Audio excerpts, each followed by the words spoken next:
Goeiemorgen, Molweni. By the powers vested in me, I hereby constitute this graduating ceremony of the Cape Peninsula University of Technology. You can be seated. You may be seated.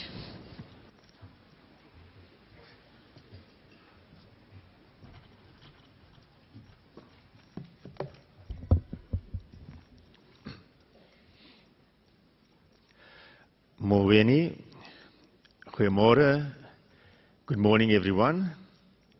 Before we begin the ceremony, can we join together in a moment of silence for private prayer and meditation?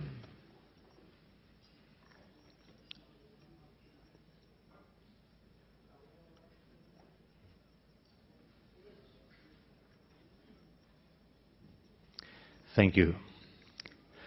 Vice-Chancellor Dr. Nebatalu, members of Council, distinguished guests, our guest speaker this morning, Ms. Viola Manuel, members of staff, parents, friends, and most important of all, you, our graduates.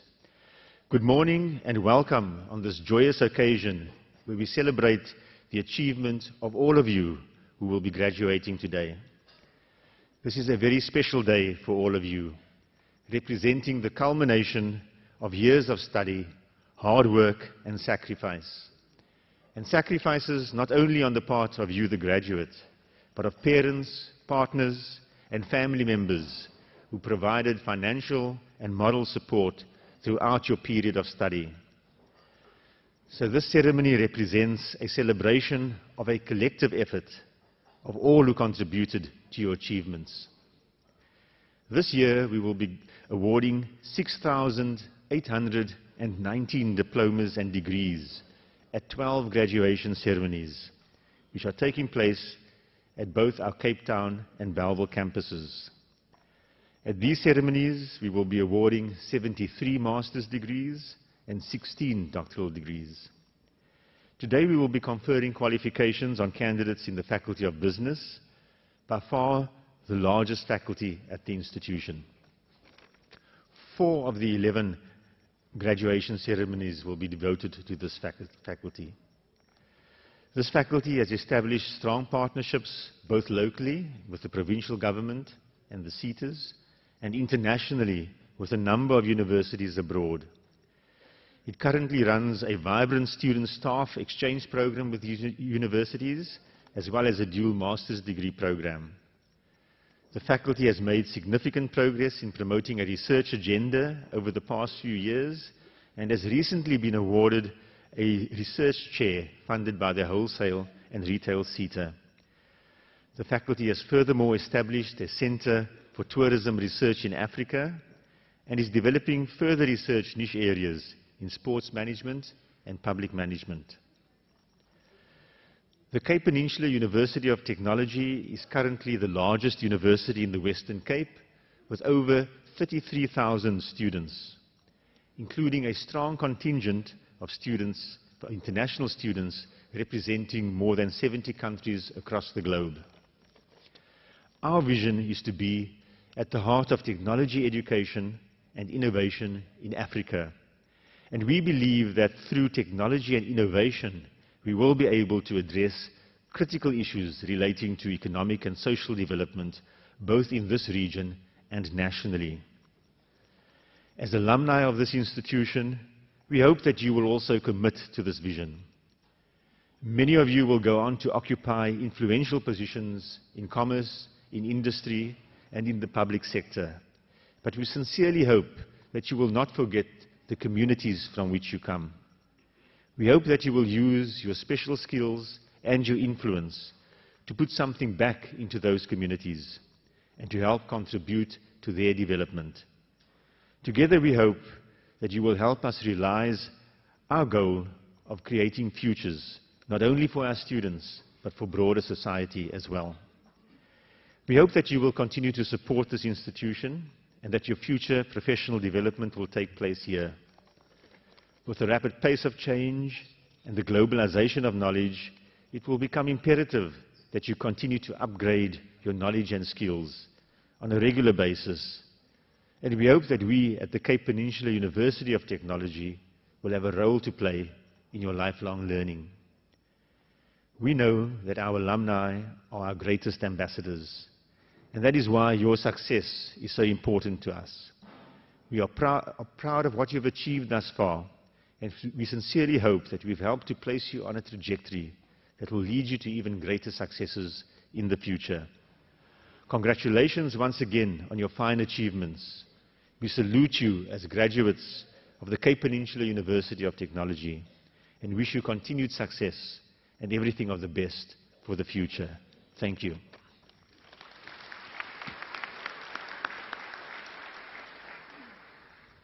It's now my great pleasure to introduce our guest speaker this morning, Ms. Viola Manuel. Viola Manuel received an MA degree from the Heriot-Watt University in Edinburgh, Scotland in 2001. She also has a higher diploma in education and a BA degree from the University of Cape Town. Most recently, she served as the Executive Director of the Cape Chamber of Commerce and Industry for a period of 3 years. And prior to that, she was the CEO of Afrivate, an organization focused on promoting African entrepreneurship with the goal of assisting companies to take their offerings to the global market. In the period 2006 to 2008, she served as the Executive Director of the Cape IT Initiative, promoting the ICT capabilities in the Western Cape and facilitating the development of the IT cluster in this region. She has served on a number of boards, including the Council of the College of Cape Town and the board of the Bandwidth Barn. She was also a member of the reference group for Creative Cape Town, run by the Cape Town Partnerships. She was nominated as one of South Africa's most influential women in business and government by CEO magazine for 2007 and 2008, and was shortlisted for the ShopRite Checkers SABC2 Woman of the Year Award in 2008. Ms. Manuel, unfortunately, will have to leave soon after her presentation, but we're very glad to have her here in any case. So now it's my pleasure to call on Ms. Viola Manuel to deliver her address.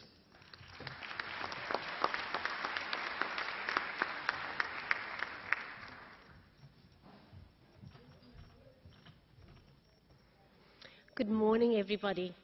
Thank you so much for this amazing opportunity to the BC and to all the academic leadership on stage today. Thank you very much for trusting me with this opportunity. I appreciate it.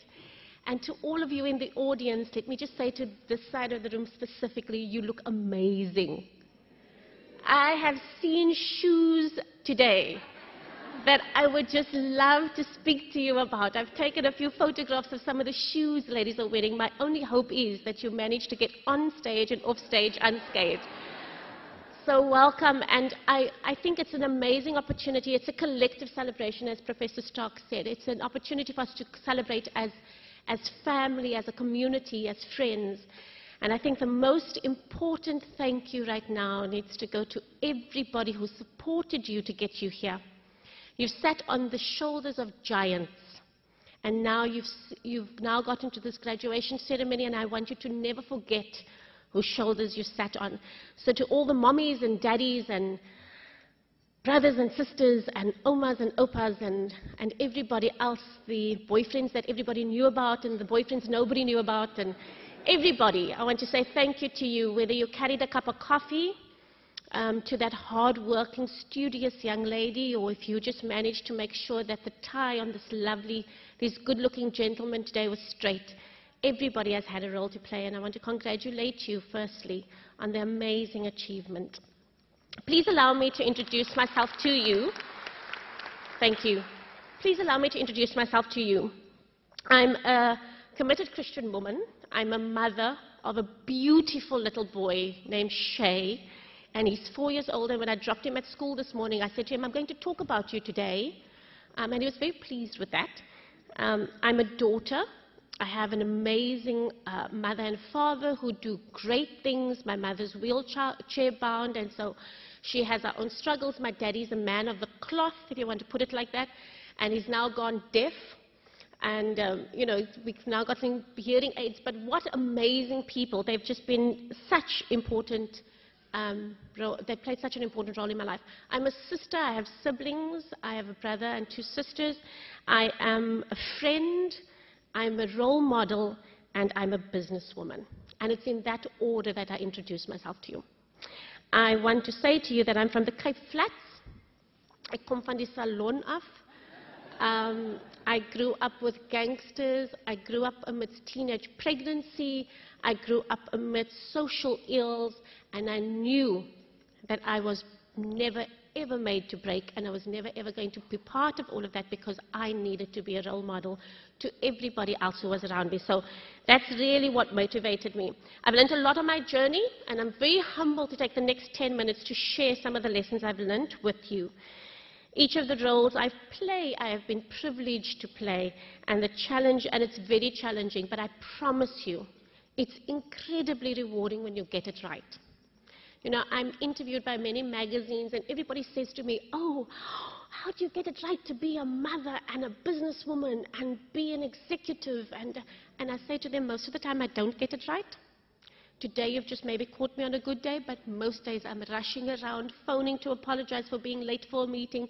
So please don't at any stage let the calm exterior fool you. I sometimes don't get it right.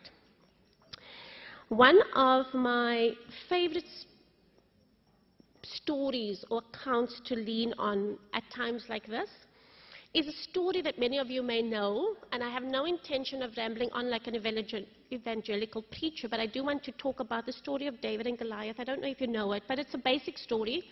It's a good wins evil, and it's a story about this boy who is asked by his dad to go and take food to his brothers, and when he gets to his brothers, there's this war on, and when he gets there, there's this massive giant called Goliath, and Goliath insults David and his people and his family, and the king then is looking for somebody to fight this giant, and this little boy goes and says, I'm going to fight the giant. Of course, we all know, most of you may know how the story ends. The boy wins, and everybody's very excited. Well, there are elements of the story that relate so perfectly to my life and my life journey that I've decided to take on the story when I speak about the lessons that I've learned. And I think it speaks about 3 very important qualities that I want to encourage you to look at very seriously. The qualities are the ability to improvise, the ability to adapt, and the ability to overcome. And that's really the 3 words that have helped me in my journey. The first thing I want to say to you is, expect giants to try and block your path to progress. And that, you know, we've got 20 years. We are celebrating, in a few days' time, we are celebrating 20 years of democracy. And everyone will talk about how we've come through our infancy and how we've gone through our teenage years. And we're now starting to get to a maturing space in our democracy. And you have a contribution to make to that. But as part of that democracy and as part of our growing up, there are certain realities that we have to deal with. There's the realities of our economy and how your individual performance is going to be so important to your future. The state of our economy at this point can put a damper on your expectations. So people like myself, who have an opportunity to dress you this year, have an incredibly difficult task, because we've got to encourage you to start or begin or commence your new life in spite of the uncertainties of having a job in the future. Another harsh reality, of course, is that many of our graduates are underemployed or unemployed. You are competing with others who might appear to be better resourced. And as the CEO of the Cape Chamber of Commerce, one of my jobs was I worked with over 3,000 businesses, international businesses. And one of the issues I would address with the universities all the time is the mismatch between, or the perceived mismatch between the university graduates and what the world of work wanted. And what we knew was that the world of work wanted somebody who was dynamic, somebody who was going to go out there and get it, somebody who, when you sit in a staff meeting, doesn't lean back and have attitude, but somebody who's sitting there with a pen and paper ready to take copious notes and find ways to impress their boss so that they make themselves and they make sure that they stand out. Somebody who was never going to take the attitude of, you know what, I'm only the intern or I'm the new person. Somebody who was going to be enthusiastic about the role they were going to play. Now, It's important for you, though, to understand that the current state of our economy is not the giant you're going to face. That's just the environment that's going to make your giants appear to be much bigger than they are. The giants you are going to face are going to be issues of self-doubt, issues of inferiority, insecurity as to whether you deserve to be in that job or not. Those are the giants you're going to face. And so I want to say to you, when David left his father to take the food to his brothers, he expected giants on his way. He expected challenges because he understood the realities of life. According to the account, he fought off a bear and he fought off a lion as a shepherd taking care of his father's sheep. But the one thing I want to say to you is, if you think that you are going to go into the world of work from tomorrow, and there are going to be no giants of self-doubt, should I be here? Do I deserve to be here? Am I good enough? Then you've got another thing coming. When you least expect it, those giants are going to be on your doorstep. And my encouragement to you today is, deal with that giant. Expect those giants and deal with them. I'm going to talk to you about that a little bit later. I want to talk to you about the one word that I mentioned, and that is the ability to improvise. I think David showed an incredible ability to improvise. One of the things that I thought was very interesting when you read the account of this little boy, he actually fought for something bigger than himself. And so in the story it says that the king said to him, you know what, if you can kill this giant, I'll let you marry my daughter. Now, who doesn't want to be the son-in-law of the king? Now, I have no idea what this daughter looked like, but it says that David said, no, thank you. So maybe auntie wasn't so lekker. But the point is this. He decided to fight for something bigger than himself, and he actually says that. He says, I'm not fighting for myself, I'm fighting for my reputation, I'm fighting for my family, I'm fighting for my people. And it's the same thing for you. As you go through this journey, realize that you have to do things that are bigger than just you. And you've got to do it for reasons that are bigger than just you. You know, I've read the story about this exam where the professor put a question in the exam, and the question was, what is the name of the lady who cleans the floor that your lecture room is on? And nobody knew the answer to that. And the one point that the university professor was making was, you need to start being aware of the world around you, of the people around you. Everybody, if you believe the lie that there are people who are more important than others, you're going to find it come back to bite you. If you can approach life that every single person is important, everybody in that world of work is important, you're already a step ahead of everybody else. When I take on a new role, and my current role is I serve as the first female on the board for Western Province Rugby Union. They've never had a girl there before, so they don't quite know what to do with me yet. But the first thing when I enter a new environment, a new working environment, I go and find the tea lady. And I go and find an opportunity to talk to her, because if you want to really know what's happening there, she's the one that's going to tell you. So you have to realize that everyone in that space is so important. And if you can understand that, you're going to have a huge, huge step ahead of everybody else.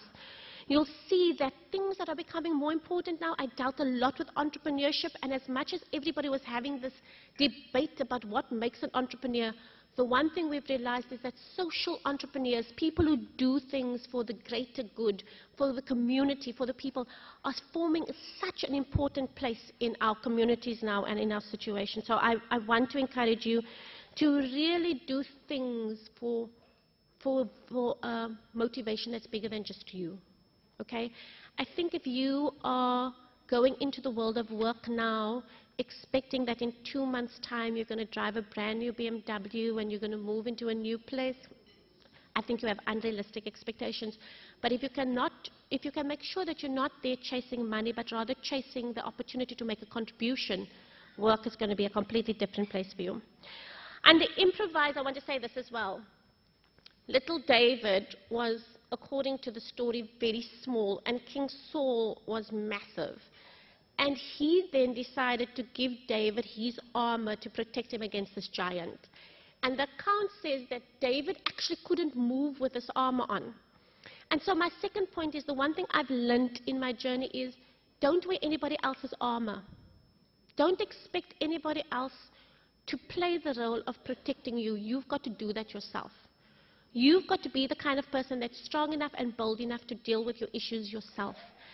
The other reason you can't wear anybody else's armor is because you can only be you. You can't be anybody else.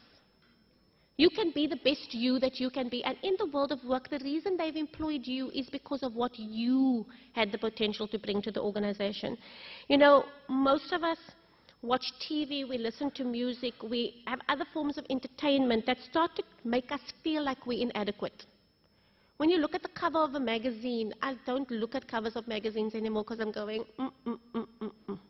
I've got so much work to do. So I don't look at them anymore.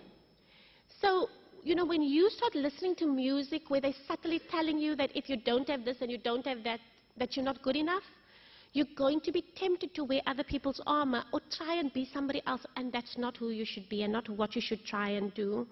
I think it's important that you take the time now to sit down and say, what are my strengths? What armor do I have? What do I have that can help me protect myself against these giants of self-doubt, of inadequacy, and so on?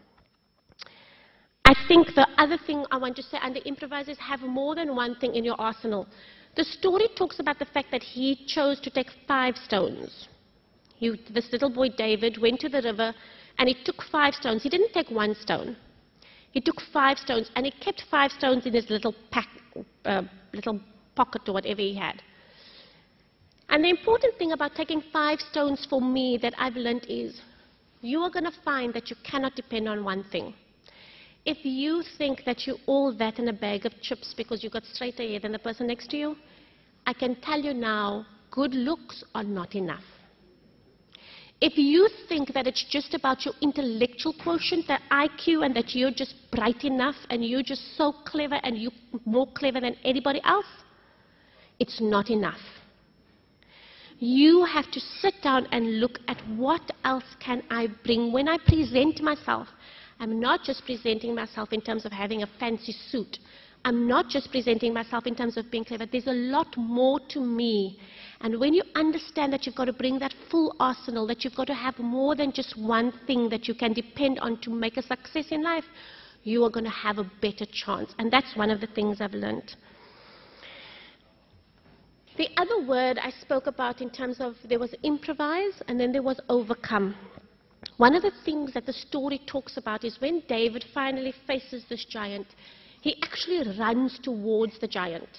He doesn't wait for the giant to come to him. So as much as the giant's insulting him and tells him, I'm going to feed you to the dogs and all those good things, when he decides to attack this giant, he literally runs to that giant and attacks him. And that's what I want to ask you to do. Live up to your expectations. Do something remarkable. Run towards your giants. Be an active participant. You know, in a book called The Art of War, one of the things they talk about is take your leverage back and have a healthy dose of fear. So when you're running towards your giant, I want you to have a respectful fear for it, but I want you to run towards it knowing you can overcome it. I want you to look at the fact that the secret to success is doing common things uncommonly well. I'm going to say that again. When you run towards facing your giant and dealing with the giant of, do I deserve this job? Am I good enough for this job? I want you to realize that the secret to being successful in the world of work is for you to do the common things uncommonly well. So whatever you are asked to do, I want you to do it so well that when the CEO and the HR manager and the operations manager are talking about you, that they talk about the fact that you've stood out because you have done the simple things incredibly well. Okay. In terms of overcoming, I want you, my son's favorite part of the story is, and because it's got blood and guts, the little boy not only kills the giant, he then runs to the giant and cuts off its head with the giant's own sword. Okay, you can understand why at 4 that's very exciting. You have got to change the way you think and act.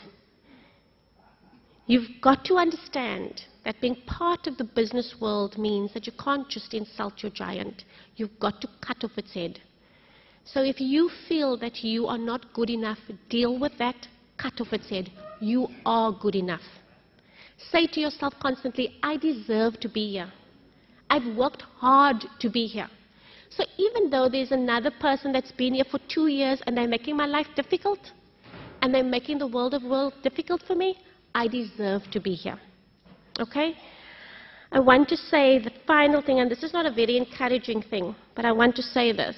In terms of adapting, you have to realize one very important thing, that your success is going to start irritating people around you.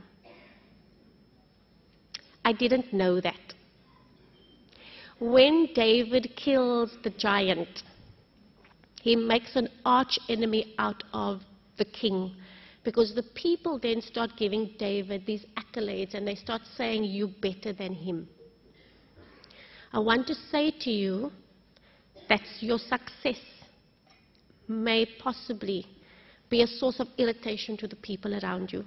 And that is something on my journey I wasn't prepared for.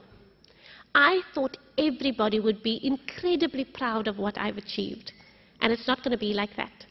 And you need to realize that the way you approach your success has got to be very well balanced. You've got to realize that as you leave the Cape Flats behind and your lovely Cape Flats accent that you may have sometimes, as you leave all of that behind, there are people who are not going to deal well with your success, and you need to be prepared for that. And you need to handle that humbly. And you need to make them understand you will not forget who you are. You will not forget where you come from. And you will continue to look to be a role model for them and for their children. Okay? Finally, 2 important words in the world of work, and 2 important words for me: integrity, credibility. Don't compromise that. Don't negotiate it for anybody. And so in concluding today, I want to say to you that I hope your dreams take you to the corners of your smiles, to the highest of your hopes, to the windows of your opportunity, and to the most special places your heart has ever known. I have to leave after my speech, and I apologize for that. Kathy has my contact details if any of you would like to contact me. She's got my email address. And I want to just end off with this statement, and that's to everybody in the hall. You know, we're so busy doing what we do that I've realized now we very seldom take time to take care of ourselves. And that's the one thing that I've learned, my latest lesson that I've learned. You have to take care of yourself. You have to take care of your health. You have to take care of who you are. Okay? And however that pans out and whatever form that takes, please take care of yourselves. I wish to thank you so much for the opportunity to address you. I'm humbled by the opportunity, and I wish you everything of the best for your future. Thank you.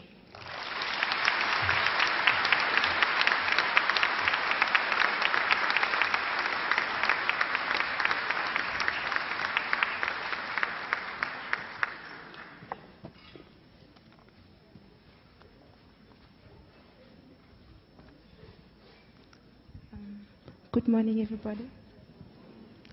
My name is Nokutula Mposi. I'm doing my BTech in environmental health. So Saturday I'll also be graduating, just like you guys.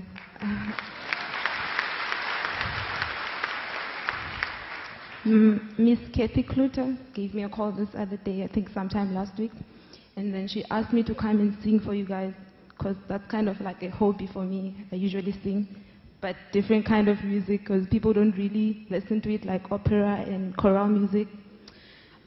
So today I'll just give you an item. It's in Italian. I hope you'll enjoy it.